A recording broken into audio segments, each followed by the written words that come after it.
your partner should have emotional intelligence. People who lack emotional intelligence don't know how to control their impulses. They don't know how to control their anger. They don't know how to control their emotions. They lack communication skills because they don't understand themselves. They aren't self-aware about their thoughts and their emotions and why they're feeling the way they are. So how do you expect them to be able to even intellectualize that and communicate that to you when they don't even understand themselves? Hey guys, welcome back to the Veda Mindset podcast. I'm still getting used to, fully being myself and talking to you guys like you guys are my best friends. So that is what I'm going to be practicing in this episode, is trying to, look at the camera like it's you guys instead of it's my camera. So this topic today is pretty important because I think who you surround yourself with is so fucking crucial. It's so crucial to your growth, towards your development, and honestly, your overall satisfaction in life. Because if you're surrounding yourself with like really immature, toxic people, bro, that's gonna affect your mental health so fucking hard. If you want to cultivate quality connections that you deserve, then this episode is for you, because I'm going to go over all the standards I have that people need to meet if they want to be in my life. I am pretty opinionated and pretty specific on who I want to be close to me. And I just develop certain standards and certain things to look out for so that I only get good friends. Like, I only want quality friends, quality romantic relationships. So I'm honestly going to break this episode into two parts. So the first part is going to be just general connections, probably just friendships, but it could also be applied to relationships. And then the second part is going to be like romantic relationships and the standards you should have set to call in someone that actually is going to add value to your life. So one of the first standards you should have when it comes to friendships is you want a friend that knows how to speak up when you have hurt their feelings. If you have a friend that does not ever speak up when you have hurt their feelings, enjoy having a really toxic friendship. Because with these friends, like, you can't even grow your friendship.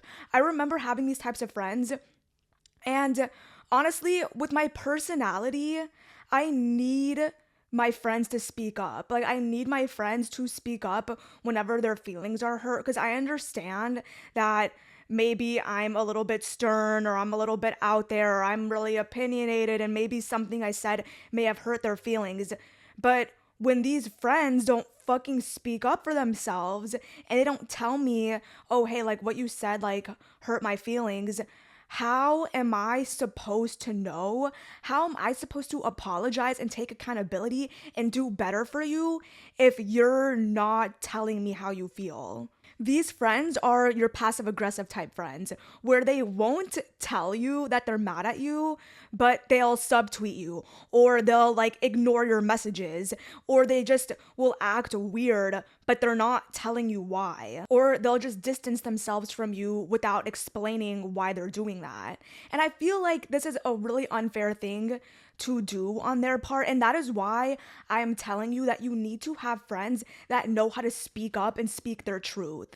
Because people who don't know how to speak up and speak their truth, they'll get mad at you and then they'll blame you for it, and you'll have no idea what you did wrong, and you're not even being given an opportunity to apologize or take accountability.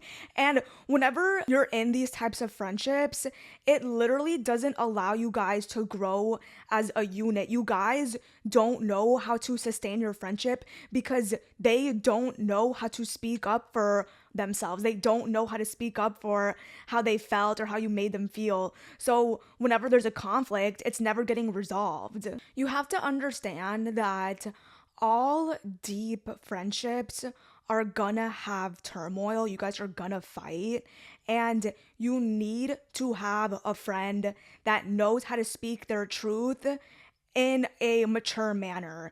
You cannot have friends who are like a little mouse and never speak up for themselves and never say that you hurt their feelings, because that's how your friendship is gonna die.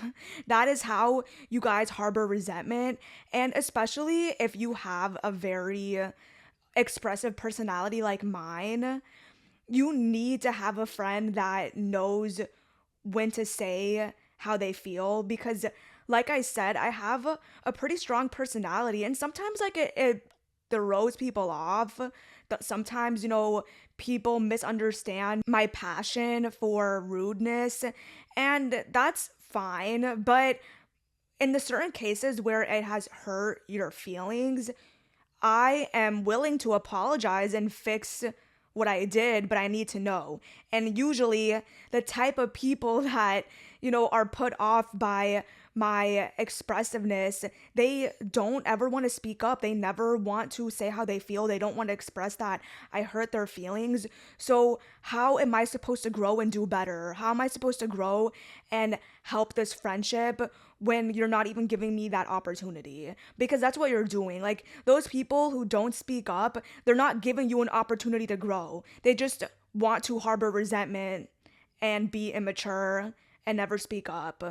I cannot be friends with people who do not know how to tell me when they're upset, because I cannot constantly chase you and ask you if we're okay, what's wrong, why are you ignoring me? I'm just not gonna do that for you. You either cultivate your voice and learn how to speak your truth and tell me what I did to hurt your feelings, or our friendship isn't going to continue, because there's no way I'm going to be running after you. So you need to make sure that you have friends that speak up for themselves and let you know when you have hurt their feelings, or just when any conflict is going on. You don't want friends who are passive aggressive. Like, I literally cannot be close to passive aggressive people.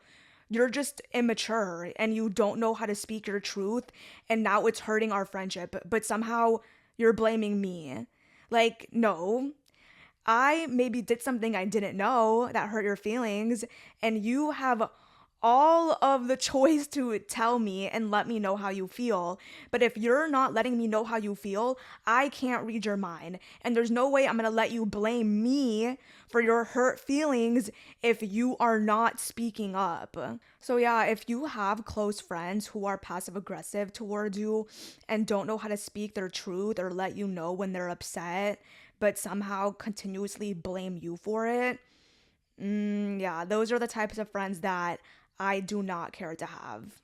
I enjoy having friends that let me know when they're upset, that let me know when they are put off by something, that let me know how they feel, because that's a true friend. Somebody who cares about the friendship, they should be speaking up. They should not just be letting time pass and harboring resentment towards you. Honestly, it's just like basic communication skills that a lot of people do not have, unfortunately. I value communication. That's what it is. Like, I need friends in my life that know how to speak up so that we can do better for each other. And you cannot get a friendship like that if you are talking to someone that is always passive aggressive, that doesn't know how to speak their truth and doesn't like confrontation. That's the thing. You need to have friends that are okay with confrontation, because if you want your friendship to get deep with anybody, you need to be okay with confrontation. You need to be okay with, speaking your truth and saying what upset you. Both parties need to be okay with confrontation. That's how friendships deepen. So when you are friends with someone who hates confrontation, who ignores you when they're upset, who acts passive aggressive towards you, and then when they meet up with you, they act like nothing's wrong, how are you going to cultivate a deep friendship with someone like that? You can't. That is why I don't get close to people who don't know how to communicate. On that note, another standard you want for the people in your life is they should be able to hear your concerns without attacking you. Like, you shouldn't be scared to say how you feel to the people in your life. Like, if you're scared that the concern you're about to bring up is gonna make your friend like go off on you or be defensive towards you or make you feel stupid, that's not a true friend. I don't get close to people who get really defensive, because that's just another lack of communication. Like, that's just another part of communication. And if you are constantly getting defensive when I bring up something that hurt my feelings, how am I ever gonna solve anything from you? I'm never gonna feel heard. And there's no fucking way I'm ever gonna stay friends with someone who I'm scared to tell my feelings to. Your friends should be encouraging you to speak your truth. Your friends should be encouraging you to say how you feel without the fear that they're gonna go off on you or something. I feel like these are all pretty simple, like, standards that everyone should have. They're kind of just parts of being mature, but you'd be surprised how many people have shit friends. That is why I have to make this one. I have to make this episode. It's just important to have solid communication between you and your friends. And if you're friends with people who lack communication skills, who are so immature, who are passive aggressive, you do not want to be near these people. They kind of remind me of like a middle school, high school friendship. And you don't want to have baby friendships. You're trying to have, friendships that encourage you, help you grow, and just offer satisfaction instead of drama. By the way, these points that I'm making, these standards, they're no particular order for them. I'm just going off based on what comes to my mind. The next standard I have for my friends are that they need to be reliable. They need to keep their word. One time, I was hanging out with this girl, and I kind of thought that she was a little bit boy crazy, but I tried to look past that. I have opinions on girls who are boy crazy. I don't enjoy being close with those types of girls because I feel like that's the only thing they talk about. And I'm kind of, past that. I'm not 16 anymore where my life is centered around boys, but that's besides the point. Basically, I was hanging out with this girl for a bit, and one of the times we had made plans, and she literally went to ditch me to hang out with the dude. And I was like, ew.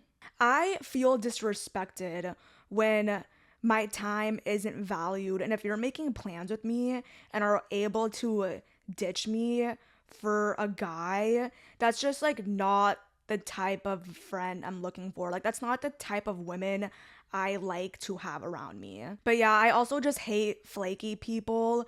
I don't enjoy people who don't know how to respect my time, respect the plans we made, especially if you're ditching them for something like a guy. I honestly just value reliable friends. I don't enjoy friends who make promises that they can't keep. I don't enjoy friends who make plans that they always cancel on. I don't enjoy someone that isn't true to their word. And honestly, that can apply to so many different scenarios. You just need friends who are reliable and trustworthy. Like, the things they say, you know that they'll come through with. Yeah, and on that note, I don't like liars. I really look out for these little small things in people, because if you're lying to people around you and you're telling me about it, like, what makes me think you're not gonna lie to me? And also, if I do catch you in a lie to me, I don't want to be close with you. Like, and that also, a lot of this stuff also applies to like romantic relationships, but I'm going to get more specific in romantic relationships like later in this episode. But yeah, I just cannot stay friends with anybody that I feel like has lied to me. Like, I just can't trust you after that. You just want friends who have integrity, like if they say that they're gonna do something, that they will do it. That if they tell you something, that it's the truth. Like, people that you can actually count on. But yeah, any girl who ditches me for dick, bye-bye. We're not friends. On that note, I also cannot be friends with someone who is codependent to their partner, to their like relationship. These types of people, I feel like whenever I do let them into my life, I genuinely never hear from them other than when they are in a fight with their boyfriend or girlfriend. Like, that's when they hit me up to hang out. And I just hate that. I don't like friends who I only hear from when they're single. That's the thing. Those are the people you don't want to be friends with. Like, as soon as they get a boyfriend or girlfriend, they just don't talk to you, don't hang out with you, don't ask how you are. I don't find those people to be true friends. I also remember being that type of girl where I was just so consumed with my relationship that I never hit my friends up. I would have dropped me. So, yeah. I'm speaking from experience on both ends. If you are tied to your relationship so hard that you cannot have an equal balance of friends and relationships, I just don't think you are mature enough to be close to me because I don't operate that way. Whenever I'm in a relationship, I still speak to my friends, and I deserve that same treatment. So you just want to have friends who don't go ghost on you when they are in a relationship, because that's not fun to know that as soon as your friend is with someone that they barely speak to. Next standard I have for my friends are no small thinkers, no victim mentality. You got to have a growth mindset, and you got to be a visionary and inspire me, because there is no way I'm going to be friends with you if you are pessimistic, if you're in a victim mindset, if you're always complaining and you're insufferable as fuck. I cannot surround myself with those types of people. You would think that that is an obvious standard that everybody has, but unfortunately, that's not the case, especially for people who love giving advice and who are healers. People who love giving advice, people who love to heal others and be there for others, usually attract these types of people. I know that because I have been there. It's one thing to give advice to people here and there. Like, obviously, I give advice to your friends, but if you have that one friend that every single time you guys talk, they're always complaining about something, they're always being pessimistic, they're always going to you, and you feel drained, that's what I'm talking about. You don't want to be close to people like that. But people who are healers and love to give advice, they somehow find themselves in those predicaments all the time because they love helping, they love giving advice, but you have to know when you become a broken record to these people that are constantly complaining to you. Sometimes people who are really pessimistic and are in victim mindset and just are insufferable, they love to use others as a soundboard for their problems.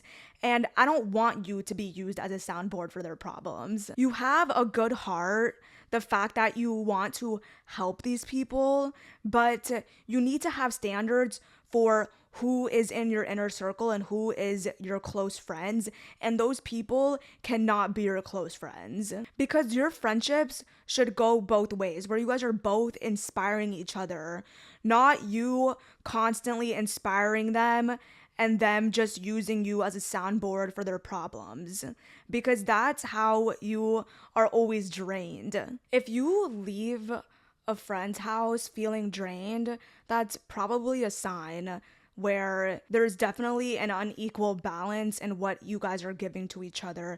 Because if you're the one that's constantly giving advice, constantly being one to inspire them, constantly just letting them vent to you about all their problems, like, I just don't find that to be a very valuable friendship.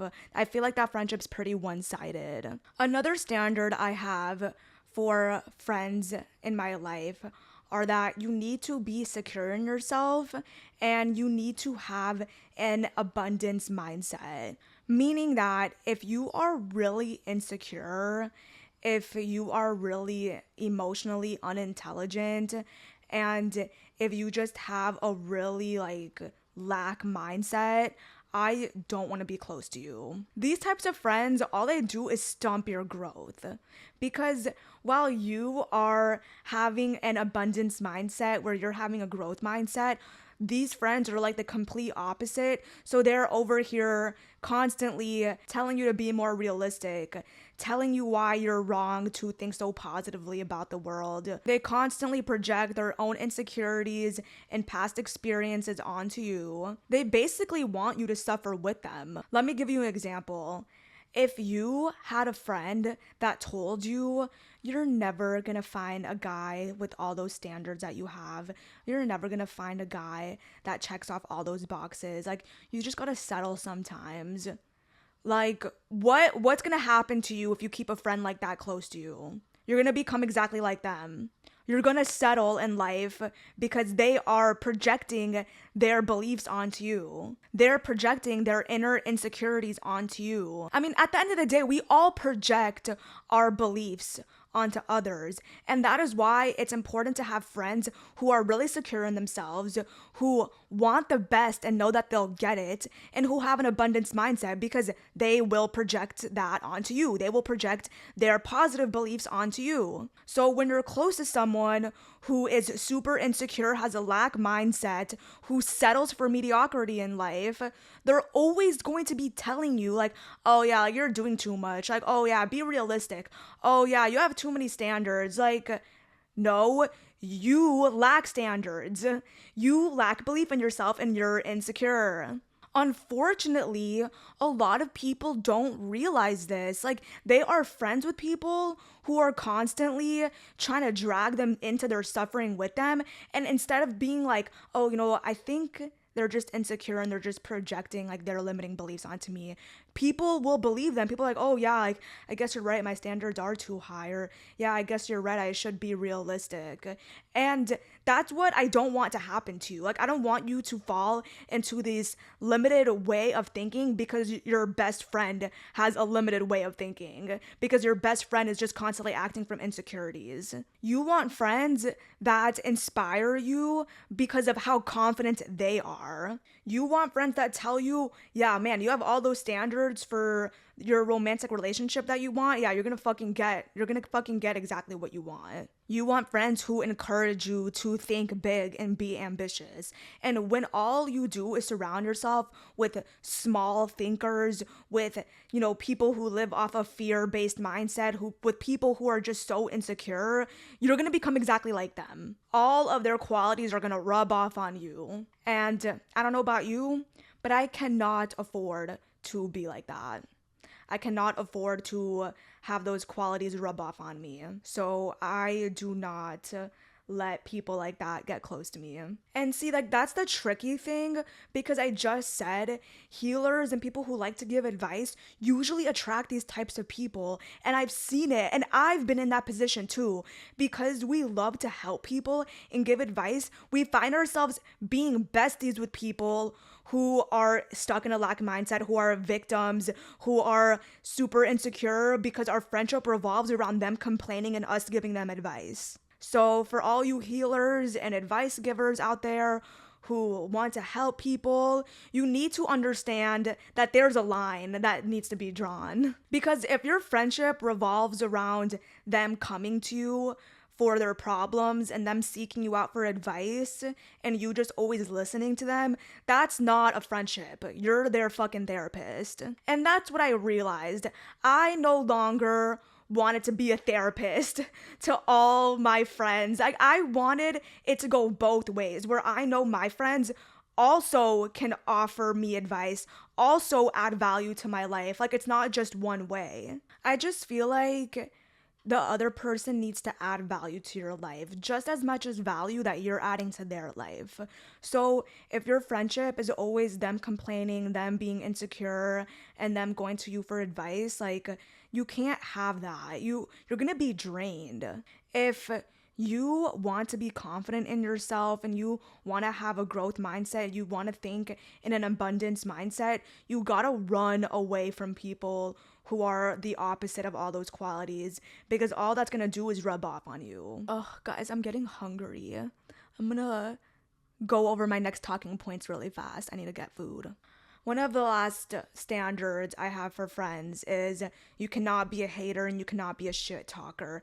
Haters and shit talkers who revolve their life around making fun of others and talking shit about everyone, you guys reek of insecurity. And remember what my other standard was? I can't be friends with insecure people. I just can't be friends with judgmental haters. I feel like that is just negativity, and I just hate being around that energy. If you gain enjoyment from putting others down to make yourself feel better, you have no place in my life. Haters and shit talkers make you become really judgmental. You spend enough time with these people and you start to judge everybody just like they do. And who wants to become an insecure hater? Not me. Honestly, people who spend their time hating and talking shit about others, you guys have so much energy. That takes a lot of work. You guys must be miserable for doing that. Like, it genuinely takes a lot of energy to constantly be nitpicking people and judging everyone around you. You have to have some serious internal issues to be constantly doing that every day. So, yeah, you would never catch me being close to anyone who operates that way. I've learned my lesson. I used to be close to people who were like that, and honestly, it made me feel really insecure because I just felt like they were always going to be making fun of me for some shit that I've done or that I'm doing or the way I'm acting. So, yeah, it just doesn't really make me feel that good to surround myself with those types of people because if they're judging everyone like that, who's to say they're not going to judge you like that? And that's just like negative energy that I don't care to be around. So, yeah, those were just my standards that you should look out for if you want to cultivate solid, healthy friendships. Now, moving on to relationships, and I'm not gonna make this that long because I can talk about relationships for a really long time. So I'm gonna just give out like main talking points that I kind of wanted to bring up during this episode. The first one is your romantic relationship, it needs to be a source of peace, not a source of chaos. So if your relationship is the one thing that's constantly causing the problems in your life, maybe rethink why you're in it. Because your relationship should be the place you go to recharge.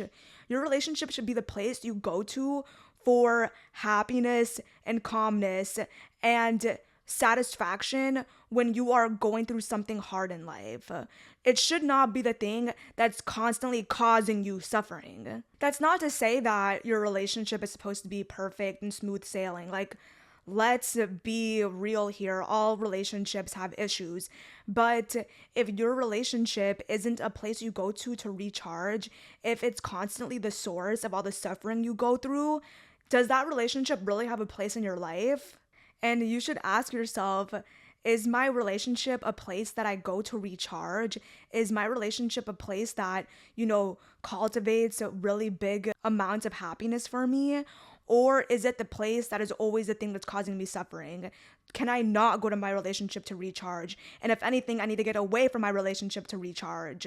You need to ask yourself these questions. Basically, your relationship should be the place you go to help you recharge and feel happy during life's hardships. It should not be the thing that's constantly causing you suffering and chaos.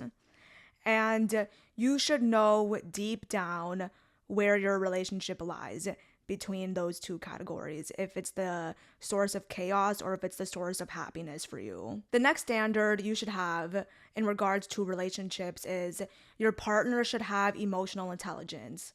And honestly, that ties in with the first standard, because if your relationship is a source of chaos and it's the thing that's constantly causing you pain, it's most likely because you're dating someone with zero emotional intelligence, or you have zero emotional intelligence, and like both of you guys have zero emotional intelligence, and that is why you guys are always in conflict and not being able to handle it maturely. An emotionally intelligent person basically knows how they are feeling, they know what they are thinking, and they're able to understand why they're doing certain things, why they're behaving certain ways, why they're feeling certain ways. They know themselves in their mind enough to be able to express that and communicate that. So if you're dating someone who doesn't understand their emotions, who doesn't understand why they're impulsive or why they're mad or why they feel triggered, if you're dating someone who doesn't know how to articulate what they're feeling or why they're feeling it, you're gonna end up feeling like you're dating a baby, because this person, it's constantly gonna be projecting their insecurities onto you. This person is constantly gonna be engaging in passive aggressive behavior. They're going to be acting out. They're gonna be causing problems. They're gonna be making you feel like shit because they don't understand themselves. They don't understand their emotions. They don't know how to communicate effectively. So they're gonna act very immature. They're gonna act based upon their insecurities. And that's just a recipe for disaster, especially when both of the people are like this. When both of the people don't have emotional intelligence, that is just a perfect recipe for a toxic relationship. But usually, and the way it was for me, I was the one that had emotional intelligence and I was dating people who did not have emotional intelligence. So what that looks like is constantly being the one that's seeking them out, that's trying to resolve the conflict in a mature way while the other person is constantly acting impulsive, treating you bad, talking down on you, and it ends up leaving you feeling like you're the mature one, you're the only one who understands the root of the problems, and the other person just can't seem to understand or be able to cooperate with you in a mature manner. That's why emotional intelligence is key, and that's one big standard that you need to meet if you want to be close to me. You have to have some emotional intelligence. People who lack emotional intelligence, they're so quick to blame you. They're so quick to point the finger at you. They don't understand how to take accountability because they feel like they don't want to be perceived as the bad guy, and taking accountability for their wrongdoings is going to make them be seen poorly. Like, their self-image is more important than taking accountability for hurting people's feelings. And someone with emotional intelligence understands how to take accountability, understands how to give you the apologies that you need. They understand when they have done something fucked up, and they don't shy away from taking accountability and talking things out at the expense of their self-image. They understand that just because they did something wrong and are apologizing for it has nothing to do with their worth and how they're being perceived. But people who lack emotional intelligence just always want to blame the other person. They never want to be wrong. They're thinking from their ego. They just care about their image more than they care about the health of the relationship. People who lack emotional intelligence don't know how to control their impulses. They don't know how to control their anger. They don't know how to control their emotions. They lack communication skills because they don't understand themselves.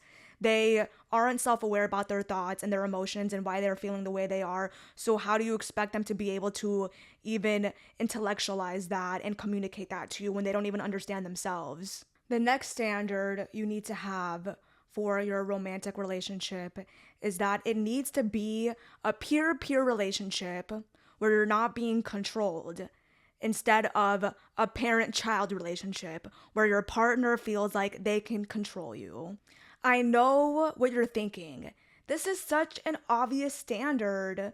Why are you talking about this obvious standard in this episode? You would think that everybody knows this, but I have too many friends who have gone through this, and I myself have allowed that type of behavior in my life. So that is why I'm standing firm in this standard, and we're going to talk about it. You need to understand that whenever you see the person you want to date or are about to date act like they can control you and tell you what to do or be mad at you because you didn't do something, that is your one sign that you should run away. Run far, far away from people like that. This behavior of being controlling can come out in more quiet ways in the beginning. And maybe you don't really pick up on it in the beginning. Maybe you view it as, oh, like they're just being protective. But honestly, I feel like all you guys have just used the word protective to just excuse the fact that your partner controls you, that your partner thinks that they're your fucking parent. If your partner controls what you wear, controls what you post, if you have to ask them for permission to go somewhere, if you're scared to ask them about certain things you want to do, just anything like that, you should say bye-bye to them. You should leave, because that is only going to get worse over time, and you're gonna end up being in a parent-child relationship. Like, you're answering to your parent at that point. Like, guys, we're not 16 years old anymore, and honestly, it wasn't even okay when we were 16 years old. But you think that you'd pick better as you get older, but no. People still pick relationships where they are being controlled, where they have to answer to their partner. At the point that we're at, we need to start cultivating a peer-peer relationship. You guys are both equals. No one controls anyone. If you don't like how they operate and what their habits are and who their friends are, then don't fucking date them. Don't go into the relationship trying to control them. And that's what a lot of people do. That's why you find yourself being controlled, because that person didn't have the balls to walk away when they realized they didn't like how you were. Now they just stay in the relationship and just want to control you and change you. Like, no, you either like me for me or you can leave. You shouldn't be asking your partner for permission to go to certain things. You shouldn't be asking your partner if you're allowed to post something or if you're allowed to wear something. These things aren't your partner being protective and just looking out for you. This is your partner is insecure as fuck, and they're trying to change you instead of assessing their own inner insecurities. Usually very controlling people are also super jealous, and I think another reason why a lot of people fall into relationships with these jealous, controlling people is because they're somehow attracted to it in the beginning. Like, a very jealous person might show signs of like, oh, like, I don't want you to talk to those people, and like, I want you all to myself. And maybe to you, you find that attractive, them being jealous, but I'm telling you right now, that's not an attractive trait. That's like a trait that honestly brings me disgust. But don't worry, I understand you, because I used to be attracted to that trait. I used to think that because they were jealous or seemed a bit protective, that meant that they loved me. That meant that they really wanted to be with me. Like, no, that didn't mean any of that. All that meant was that I was dating an insecure little baby. That's what that meant. So yeah, if your partner is quote unquote protective and they, tell you what you can and cannot do, or they come off as jealous, like, that shit should not be attracting you. That should be scaring you away. But maybe you gotta learn like I did and bang my head against the wall 200 times to realize that I need to be staying away from people with those character traits instead of being magnetized to them. Honestly, that's why I talk about all of these things, because I used to be in these situations. Now I'm in a very, very healthy peer relationship. There's no parent-child relationship where someone's telling me what I can and cannot do. Like, that doesn't exist in my reality anymore. Now I'm in a very healthy relationship. And a lot about me and what attracts me to people had to change in order for me to have this. Because if you like a guy that's jealous, if you like a guy that likes to assert his dominance onto you, you are gonna find yourself in relationships where you're constantly being controlled. You're gonna constantly find yourself in relationships where you're dating an insecure baby. And honestly, that goes both ways for men too. Like, if you enjoy a girl being super controlling and protective because you think that means that she likes you more, bro, you're in for a rude awakening, because all the girls you're gonna be dating are gonna be fucking batshit crazy. And lastly, a very important standard when it comes to your relationships is that the person you're with needs to allow you to be yourself 100% and chase your dreams. This person needs to allow you to have your own life. If they're constantly trying to take up all your time and not allow you to be with friends and are just trying to be with you 24/7, bye. Like, don't they have anywhere to be? Why are they so attached to you and trying to be with you all the time? I just also find that unattractive. Like, I can't date someone who doesn't have shit that's going on in their day. Like, I can't date someone who is always trying to be with me 24/7. Don't you have your own life? Don't you have places to be? So you need someone who values that. You need someone who values time apart, who values, having your own space, who's not always like up your ass all the time. You need someone who you're not afraid to be your full self around. You want to know that you can be your authentic self and say whatever you want, and this person is never gonna look down on you, never gonna think you're weird. You want someone who, gives you the space to be authentically yourself. You don't want to be scared to say your truth or say your opinions to your partner. Your partner also needs to allow you to chase your dreams. And I say that because I've been in situations where I have felt like, depending on the relationship that I was in, being with that person made me think smaller because I didn't want to pursue my dreams and leave them. Because maybe pursuing my dreams meant that I had to move away. Maybe pursuing my dreams meant that my schedule was going to get busier and I wouldn't get to see my partner as much. If you find yourself changing your life, changing your desires so that it fits where your relationship is at and it fits the needs of your partner, I would say that that's a sign that that partner that you have is limiting you. You need a partner that doesn't make you change up your life and change up your dreams to satisfy them. That this person doesn't mind if you have to move away. That this person doesn't mind that your life gets busier and you don't see them as often. The person you're dating needs to allow you to fulfill your dreams, that they're not constantly attached to you and codependent on you so hard where you feel like you can't leave them. It takes a very secure individual, a very mature and emotionally intelligent individual to be able to date someone who is ambitious and will do anything to pursue their dreams. I will use myself as an example. My boyfriend, we literally don't see each other that often, maybe like once or twice a week. We genuinely get to hang out. And that's because he is constantly putting time and energy into his dream. I myself am also really busy. I have a lot of things I'm working on. I have a lot of goals to reach. And it doesn't leave me leisure time throughout my week. Not that we wouldn't want to see each other way more frequently, but you have to understand that it takes very mature people to be able to stay together despite having a lot of their time be taken up by the dreams they're trying to chase. When you are a very ambitious individual, when you have goals that you are setting for yourself, when you have things to do, places to be throughout your week, you cannot date just anyone. Because if you date someone that doesn't understand you, that doesn't understand that life, that doesn't understand what it means to have goals and ambitions and things to do, if they aren't like you, they're not going to enjoy that relationship. They're always going to be feeling insecure that you're not with them.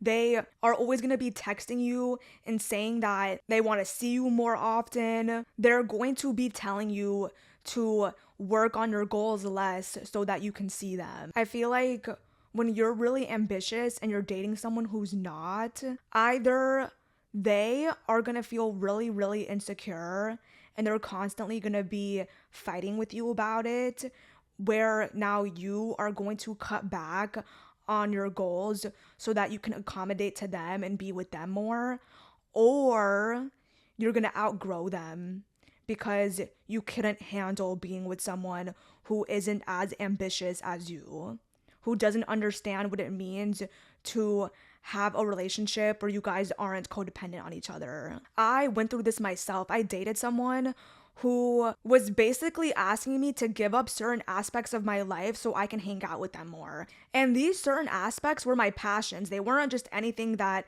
my partner was asking me to give up. It was time in school, time in martial arts. Like, I can't just be giving up these things so that I can hang out with you every day. That's how I knew I needed to date someone who was just as busy as I was, who was just as ambitious as I was, because only that type of person can understand me. It's only that type of person that I can sustain a long-term relationship with. Because where I'm at in life, I have so many goals, I have so many projects I'm working on, I have so many things I'm chasing after, and I'm not just having leisure time all the time. I'm not going to be hanging out with my partner every single day. And I don't want my partner to want to hang out with me every day. I want them to have their own life. I want a partner that's also chasing their dreams, chasing their goals, is also ambitious. Because only that type of person will understand. Those types of people are secure enough to make it work with you. Those types of people are mature enough to make it work with you. They will not control you. They will not tell you to cut down on your goals and dreams to spend more time with them. They won't hold you back from moving to a different state or a different location because of long distance. A person who's ambitious will only encourage you to chase your dreams, and you want to date those types of people. Ultimately, you want a partner who is chasing their dreams, because dating them will also allow you to chase your dreams. If you're chasing your dreams and you're dating someone who does nothing with their life, they will hold you back from chasing your ambitions and your passions. They will be the ones to make you feel guilty about it. So make sure you are dating someone who is in the same mindset as you. I don't know if I said that was my last point, but I'm gonna add another point, and I'll make this one my last point. For cultivating a relationship that is going to be the best for you, you want to have a partner that views conflict as an opportunity to get closer instead of an opportunity to break up. And I'm calling myself out with this one because I have a defense mechanism that I know comes up every single time I'm in a conflict where I am very quick to leave. I'm very self-aware of this issue of mine. And I override it. I usually override it. I understand that conflict is a part of relationships, but certain times I know that I let it get to me. So I am going to bring this up. You want to have a partner that views conflict as an opportunity to get to know each other deeper instead of putting up walls and constantly wanting to leave. You cannot sustain a healthy relationship with someone who is constantly viewing conflict as some huge issue that means that you're not meant for each other. There's no such thing as, oh, when I date the right person, we're never gonna fight. That doesn't exist. You're always going to have conflict with people. You're going to have conflict with any deep relationship or like friendship you want to form. Conflicts help you figure out things that you need to fix within yourself. And in your relationship, you're eventually going to come face to face with issues. And if you guys are constantly using that as a way to leave the relationship, you're not giving yourself a chance to grow and become more mature because you're quitting so early. I almost had a fucking heart attack because the camera turned off, like the battery ran out, and I thought everything I just recorded deleted. But I'm glad that didn't fucking happen. I was about to get so pissed. But anyway, I kind of forgot what we were talking about. Regardless, my laptop is about to die, so I'm gonna wrap up this podcast episode here. These are all the standards I set for the people who want to be in my life, and that's why I thought it was good to share them with you guys. I want you guys to cultivate higher standards for yourself because high standards, keep you safe from always going through suffering and problematic shit that you don't deserve to go through. I hope you guys can also take on these standards for yourself and start using them as an indicator for who you want in your life. If you uphold these standards, you will be able to call in friendships and relationships that are actually good for you. Friendships and relationships that actually add value to your life. Friendships and relationships that don't leave you wanting to pull your fucking hair out. You deserve the best. You deserve friendships and relationships that make you feel fulfilled, make you feel heard, and make you feel respected. So I'm going to end this episode here. I hope you guys enjoyed it. I hope you guys enjoyed my blunt honesty. And I hope to be able to show you guys my personality a bit more because I feel like I said earlier, I'm still getting used to speaking to a camera and I'm just trying to imagine that it's you, my best friends. So yeah, I hope you guys like this episode. Let me know what else you guys would like me to talk about moving forward. I'm down to give you advice on literally anything. If you want to see more of me, you can follow me on Instagram and on TikTok. I will leave that in the description. I hope you guys have an amazing day and I'll see you guys in the next episode.